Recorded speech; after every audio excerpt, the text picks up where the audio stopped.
میں آپ سے یہ گزارش کر رہا ہوں، ان سے بھی ہم یہ گزارش کر رہے ہیں کہ جو اے ڈی پی فارمولیشن کے فارمولہ ہے اس کے تحت ایک خاکہ بنا کے لے کے آئیں۔ ہم یہ دیکھنا چاہ رہے ہیں کہ جی بی لیول پہ کون سی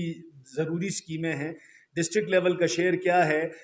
آن گوئنگ اسکیموں کے لیے کتنا مختص کیا جا رہا ہے، اور نیو اسکیمز کے لیے کتنی انڈکشن ہے، اس کے اندر اسپیس کس طرح کی کریٹ کی جا رہی ہے۔ یہاں مسئلہ یہ ہے کہ حکومتی ممبران کو بھی ابھی تک وہ خاکہ نہیں پتہ ہے، حکومت کے وزیر منصوبہ بندی و ترقیات کے پاس بھی وہ خاکہ نہیں تھا۔ آئینی تقاضے پورے نہ ہوں، ان کی حفاظت کریں گے، اس کی سزا دی جا رہی ہے۔ اس کی سزا کس کو دی جا رہی ہے؟ اس عوام کو۔ آج جو ہمیں صدقے کی طرح اے ڈی پی دینے کی کوشش کر رہے ہیں، میں ان کو بتلا دوں،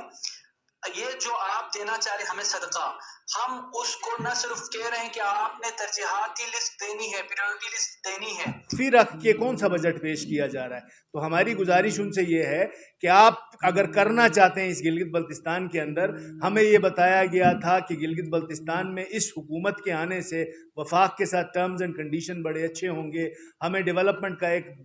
بڑا بیل آؤٹ پیکج ملے گا۔ ہمیں تو صرف اپنا تھرو فارورڈ مل رہا ہے، تھرو فارورڈ میں کسی کے ہاتھ گرم ہو رہے ہیں، کسی کی جیب گرم ہو رہی ہے۔ بھی آپ سے بات کریں گے پچھلے سالوں کے ابھی تک ایڈمنسٹریٹو اپروولز بھی فرمائشی پروگرام لگا کے نکالا جا رہا ہے،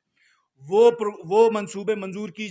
جا رہے ہیں جو ان کے منظور نظر ہیں، اور سکیم چینج آپریشن تو پچھلے سال سے چلا آ رہا ہے، جب سے یہ حکومت میں آئے ہیں۔ یہ فرمائشی طور پہ وہ اسکیمیں صرف جو ان کے منظور نظر ہیں وہ اسکیمیں اپروو ہو جاتی ہیں، اور یہ اب شب خون ماریں گے اے ڈی پی کے اوپر، جو اسکیمیں آلریڈی اس کے اندر موجود ہیں ان کے اوپر کٹوتی کی ایک تلوار یہ چلانے جا رہے ہیں۔ اجال میں بجلی کی بندش کمی بیشی پہ آج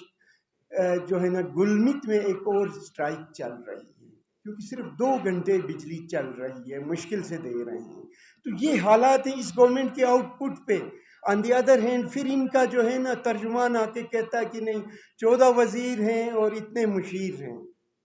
یہ سارے عوام کی ترقی کے خرچے پہ یہ پلنے والے خرچے ہیں، ان کو ہمیں دیکھنا ہوگا۔ اور یہ گورنمنٹ کر رہے ہیں یا عوام کے ساتھ سہولت کاری کر کے اپنے پرکس اور سہولیات لے کے عوام کی ترقی کے لیے یہ جو ہے نا خطرے کا باعث بنے ہوئے ہیں۔ کہ حج گلبر صاحب کو ناکام کرنے میں یہاں امجد صاحب کا کردار ہے، حفیظ الرحمان صاحب کا کردار ہے، ہمارا گورنر صاحب کا کردار ہے۔ ان تینوں کے بیچ میں حج گلبر صاحب غریب کو خود بھی سمجھ نہیں آ رہے ہیں، کیونکہ رجیم چینج کرنے کا مین مقصد ہی یہ تھا کہ یہ لوگ جو اپنے من چاہے وہی کام کرنے کے خاطر تو انہوں نے رجیم چینج کیا تھا۔ حج گلبر صاحب اتنا زیادہ ذمہ دار اس میں اس لیے نہیں ہے کیونکہ حج گلبر کو کبھی پیپلز پارٹی کھینچ رہے، کبھی نون کھینچ رہے، اس میں حجی خود ایک بذات خود ایک کھیل بنا ہوا ہے۔ تو حجی صاحب کو سمجھ نہیں آ رہا ہے کہ اس کے خود کے ساتھ کیا ہو رہا ہے اور ہمارے دوسرے حلقوں کے ساتھ کیا ہو رہا ہے۔ تو بلتستان میں میرا پی ٹی آئی کا ہونے کے اس کو اگر مد نظر رکھ کر عوام پر ضد کیا جا رہا ہے تو ان کو چاہے کہ ایسا